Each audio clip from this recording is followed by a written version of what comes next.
ஆக ஒரு ஒரு கட்சி அந்த கட்சி வருகின்ற தேர்தலில் வெற்றி பெற வேண்டும்.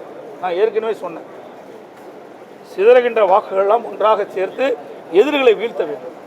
அப்படி இந்த ஆளுகின்ற திராவிட முன்னேற்ற கழக கட்சி வீழ்த்த வேண்டும், இந்த ஆட்சியிலிருந்து அகற்றப்பட வேண்டும் என்ற கருத்து உள்ள கட்சிகளெல்லாம் ஒன்றாக இணைத்து நாங்கள் தேர்தலில் போட்டியிடுவதற்கு நாங்கள் முயற்சி செய்தோம். அந்த முயற்சி முதற்கட்டமாக பாரதிய ஜனதா கட்சி எங்களோடு இணைந்திருக்கிறோம். இன்னும் பல கட்சிகள் வரும், இன்னும் ஒரு ஆண்டுகள் இருக்கின்றன. அனைத்து இந்திய அண்ணா திராவிட முன்னேற்ற கழகம் பாரதிய ஜனதா கூட்டணி அமைத்திருக்கின்றன. எங்களுடைய கூட்டணியில் இன்னும் பல கட்சிகள் விரைவில் சேர இருக்கின்றன. எல்லாம் எப்படி வெளியில பேச முடியும்? சிலதான் பேச முடியும், சிலதெல்லாம் பேச முடியும். அதிமுக பாஜக கூட்டணியை வந்து திமுக கூட்டணி விமர்சிக்கிறாங்க. சந்திரபாத கூட்டணி, அதாவது பாஜக கூட்டணி இல்லைன்னு சொன்னவங்க வந்து அதை வச்சிருக்காங்கன்னு ஒரு விமர்சனம் வைக்கிறாங்க.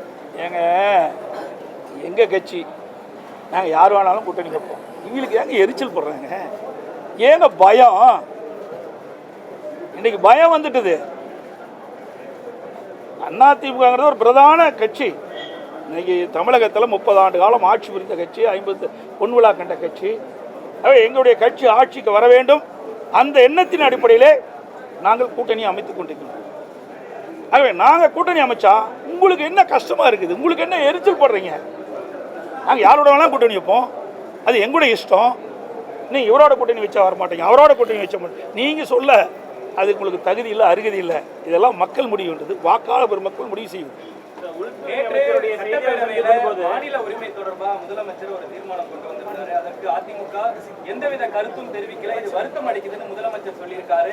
கடந்த காலங்களில் திமுக கொண்டு வந்திருக்கக்கூடிய தீர்மானங்களுக்கு அதிமுக கருத்து வேறுபாடு இருந்தாலும் அதற்கு ஆதரவு தெரிவிச்சிருந்தாங்க. ஆனா இந்த விஷயத்துல எதுவும் எடுக்கல அப்படின்றாரு. அருமையான கேள்வி கேட்டீங்க. இதனை கேள்வி கேட்பீங்கன்னு நினைச்சிட்டு இருந்தேன். சிந்திச்சு பாருங்க. அத்தனை ஊடகங்களும் பத்திரிகைகளும் மனசாட்சியுள்ள மனிதர்கள் அத்தனை பேரும் எண்ணி பார்க்க வேண்டும்.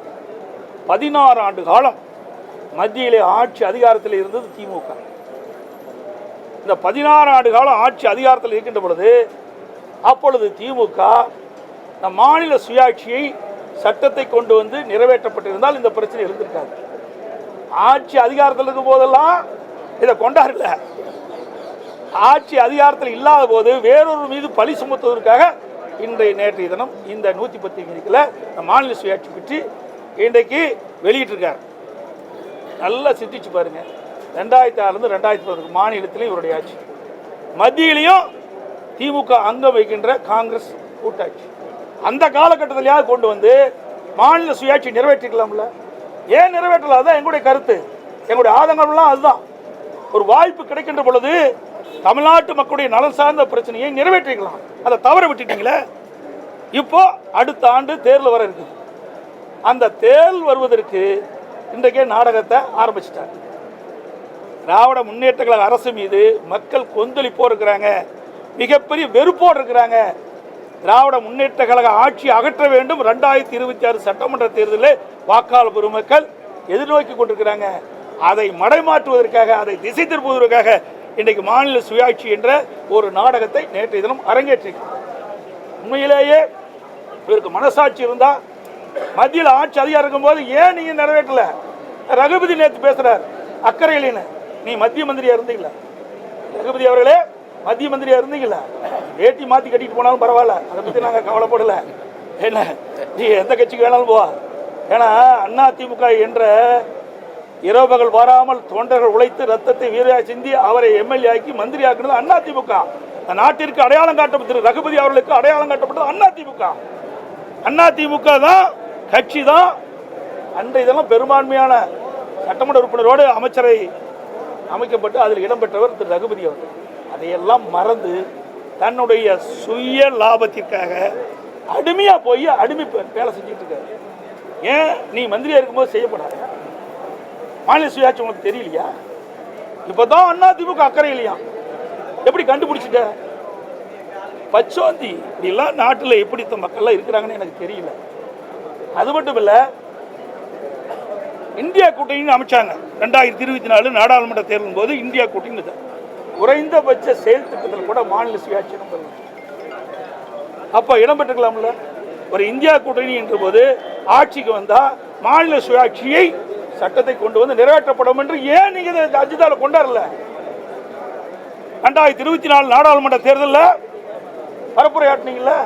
அப்போ எங்கேயாவது திரு ஸ்டாலினோ உதயநிதி ஸ்டாலின் அவர்களோ எங்கேயாவது மாநில சுயாட்சி பற்றி பேசுகிறாரா? இல்லையே. எல்லாம் சுய லாபத்திற்காக. மத்தியில் ஆட்சி அதிகாரம் கிடைக்க வேணும். அது தன் குடும்பத்திற்கு கருணாநிதி குடும்பத்தைச் சேர்ந்தவர்கள் மத்தியில் ஆட்சி அதிகாரத்துக்கு வரணும். அதுதான் அவருடைய நிலைப்பாட ஒழிய தமிழ்நாட்டு மக்கள் மீது அக்கறை இல்லாத ஒரு அரசாங்கம் திமுக அரசாங்கம், திமுக கட்சி. அன்னைக்கு நடந்த அதிமுக பாஜக கூட்டணி அரசுன்னு சொல்லி அவங்க கூட்டணி அரசுன்னு சொல்லவே இல்லை. நீங்க தப்பா புரிஞ்சுக்கிட்டு ஏதோ வித்தியெல்லாம் காட்டுறீங்க. தயவு செய்து இந்த வித்தியெல்லாம் விட்டுருங்க. கூட்டணி அரசு அதாவது அனைத்து இந்திய அண்ணா திராவிட முன்னேற்ற கழகம், பாரதிய ஜனதா கூட்டணி ஆட்சி. புரிஞ்சுக்கங்க. அரசுல பங்கு ஏங்க திருப்பி அதுக்குள்ள வர ஏதாவது விறுவிறுப்பான செய்தி உங்களுக்கு வேணும், எங்கிட்ட இருந்து கொடுக்க வேணும். அப்படிலாம் அவர் சொல்லவே இல்லை. திருப்பியும் சொன்னார். டெல்லிக்கு மாண்புமிகு பிரதமர் மோடி அவர்கள் தமிழ்நாட்டுக்கு என்னுடைய பெயரை சொல்லி சொன்னார். இதிலிருந்து நீங்கள் புரிஞ்சுக்க வேண்டியதானே. இதிலிருந்து ஏதாவது அதில் கண்டுபிடிச்சி விஞ்ஞான மூளையெல்லாம் பயன்படுத்தி கண்டுபிடிக்கிற வேலையில் விட்டுருங்க. அதெல்லாம் நாங்கள் பார்த்துக்கிறோம். முதலமைச்சர் திரு ஸ்டாலின் அவர்கள் தலைமையில் இயங்கும் திராவிட முன்னேற்ற கழக அமைச்சரவை மீது கீழே கையெழுத்திட்டுள்ள அனைத்து இந்திய அண்ணா திராவிட முன்னேற்ற கழக சட்டமன்ற உறுப்பினர்கள் கீழ்காணும் காரணங்களுக்காக நம்பிக்கை இழந்து விட்டது என்பதை தெரிவித்துக் கொள்கின்றோம். எனவே தமிழ்நாடு சட்டப்பேரவை விதி 72 கீழ் அமைச்சரவையின் மீது நம்பிக்கையின்மை தெரிவிக்கும் தீர்மானத்தை இன்றே 16/4/2022 கொண்டு வர அனுமதி அளிக்குமாறு மாண்பு பேரவைத் தலைவர் அவரிடத்தில் அவருடைய அறையிலே நாங்கள் கடிதம் கொடுத்தோம். அதில் மாண்புமிகு நகராட்சி நிர்வாகத்துறை அமைச்சர் திரு கே நேரு, அவரது மகன் மற்றும் சகோதரர் ஆகியோருக்கு சொந்தமான சென்னை, கோவை, திருச்சி ஆகிய மாவட்டங்களில் உள்ள இடங்களில் மற்றும் இல்லங்களில், அலுவலகங்களில் ஆகியவற்றில் 7/4/2025 அன்று மத்திய அமலாக்கத்துறை சோதனை நடத்தியதுடன் சோதனைக்கு பின்பு மேல் விசாரணை நடத்தி 11/4/2025 அன்று விளக்கமான செய்தி குறிப்பொன்று வெளியிடப்பட்டுள்ளது. அடுத்தது, மாண்புமிகு வனம் மற்றும் காவல்துறை அமைச்சர் திரு கே பொன்முடி அமைச்சராக பதவி ஏற்கும் பொழுது அளித்த உறுதிமொழியை மீறி இந்து மதத்தை மற்றும் இந்து மதத்தை பற்றியும் பெண்களை பற்றியும் அவர் ஒரு நிகழ்ச்சியில் குறிப்பிட்டது அவதூறாக பேசியதால் அமைச்சர் பதவி ஏற்கும் பொழுது அவர் ஏற்ற உறுதிமொழியை மீறிய செயலாகும். அடுத்தது, மின்சாரம், மதுவிலக்கு மற்றும் ஆயத்துறை அமைச்சர் திரு வி செந்தில் பாலாஜி அவர்கள் துறையான டாஸ்மாக் நிறுவனம் மற்றும் கடைகள், தனியார் மதுபான ஆலைகள் மதுவாக மத்திய அமலாக்கத்துறை 6/3/2025 அன்று சோதனை நடத்தினார்கள்.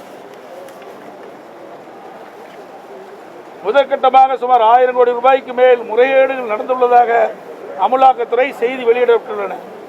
எனவே மேற்காணும் காரணங்களுக்காக மாண்புமிகு திரு முதலமைச்சர் திரு மு க ஸ்டாலின் அவர்களின் தலைமையில் செயல்படும் அமைச்சரை மீது நம்பிக்கையின்மை தீர்மானம் கொண்டு வர நாங்கள் கடிதம் கொடுத்து இது குறித்து விவாதிக்க வேண்டும் என்று பேரவைத் தலைவர் அனுமதி கொடுத்தோம். அனுமதி மறுக்கப்பட்டது என்பதை நேரத்தில் தெரிவித்துக் கொள்கின்றேன். இது ஒரு முக்கியமான பிரச்சனை.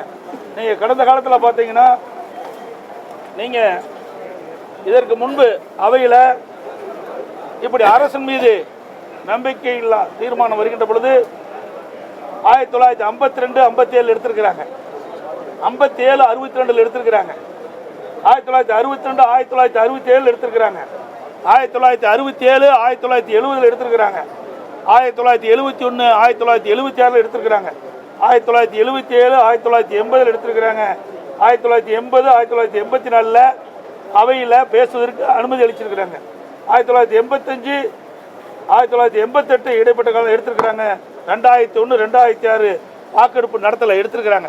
இப்படி கடந்த காலத்தில் இப்படி அரசின் மீது நம்பிக்கையின்மை தீர்மானம் கொண்டு வருகின்ற பொழுது அதை அப்பொழுது இருந்த சட்டப்பேரவை தலைவர்கள் அனுமதி கொடுத்து சட்டமன்றத்தில் விவாதிக்கப்பட்டுகின்றது. அதைத்தான் மேற்கோடு காட்டி நாங்கள் பேசினோம். எங்களுக்கு அனுமதி கொடுக்க மறுத்த காரணத்தினாலே நாங்கள் வெளிநடப்பு செய்திருக்கிறோம். 10 நாட்களுக்கு முன்பு கூட அதிமுக சபாநாயகர் மீதான நம்பிக்கையில் இந்த தீர்மானத்தை எடுப்பதில் என்ன பிரச்சனை?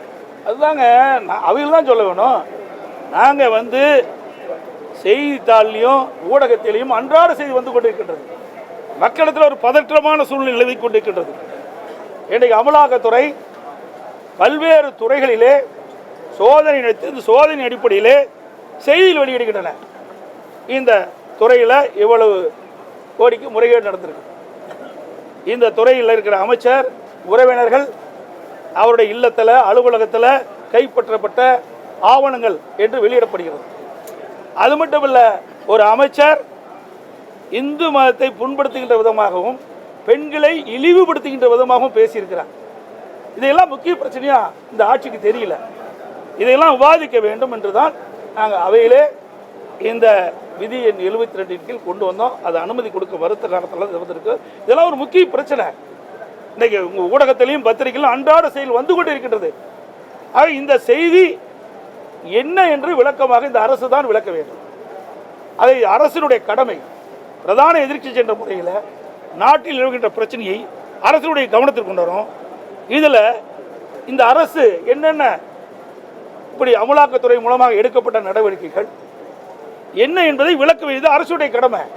அதை விட்டுட்டு நாங்கள் கொண்டு வந்த தீர்மானத்தை, நாங்கள் கொண்டு வந்த இந்த 3 கோரிக்கையும் நிராகரித்து பேசுவதற்கு அனுமதி கொடுக்காம எங்களை கொடுக்கல. அதனால் நாங்கள் வேறு வழி இல்லை, நாங்கள் வெளிநடப்பு செய்யணும்.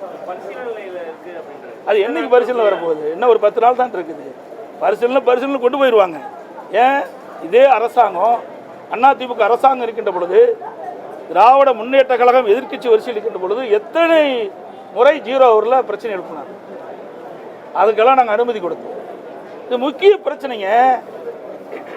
ஒரு அமைச்சருடைய வீடு, அமைச்சருடைய மகன் வீடு, அவருடைய அலுவலகங்கள், உறவினர்களுடைய அலுவலகங்களில் இன்றைய தினம் அமலாக்கத்துறை இன்றைக்கு சோதனை நடத்தியிருக்குது. அந்த சோதனையில் பல ஆவணங்கள் கைப்பற்றப்பட்டதாக ஊடகத்திலையும் பத்திரிகையிலும் செய்தி வெளியாகியுள்ளன.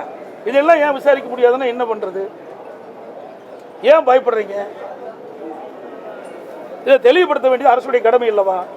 அதாவது பொன்முடி அவர்கள் ஒரு பொது மேடையில் ஒரு பெண்களை இழிவுபடுத்தி பேசலாமா? ஒரு மதத்தை குறிப்பிட்டு பேசலாமா? இதெல்லாம் தவறு அல்லவா? ஒரு உயர்ந்த பதவியில் இருக்கின்றவர்கள், அது படித்தவர், பேராசிரியர், பேருக்கு ஒன்றும் தெரியாதவர்கள் இல்லை, தெரிஞ்சுதான் பேசுகிறார். வேண்டுமென்றே திட்டமிட்டு பெண்களை இழிவுபடுத்துவது, மதத்தை கொச்சைப்படுத்தி பேசுவது, இதெல்லாம் ஏற்றுக்கொள்ள முடியாது. அது எந்த மதமாக இருந்தாலும் சரி. தமிழகத்தை பொறுத்த வரைக்கும் அனைத்து மதமும் சமமாக கருதக்கூடிய கட்சி அதிமுக கட்சி. எந்த ஒரு மதத்தை சார்ந்தவர்களுடைய மனமும் புண்படக்கூடாது என்பதுதான் எங்களுடைய நிலைப்பாடு. ஆனால் இன்றைய ஆட்சியாளர்கள், அந்த ஆட்சியில் இடம்பெற்றிருக்கின்ற அமைச்சர் பெருமக்கள் வேண்டுமென்றே திட்டமிட்டு இப்படி ஒரு தவறான செயலில் ஈடுபடுவது காரணமாகத்தான் இதையெல்லாம் அவையிலே விவாதிக்க வேண்டும் என்று தான் நாங்கள் அவையிலே பிரச்சனை எழுப்பணும்.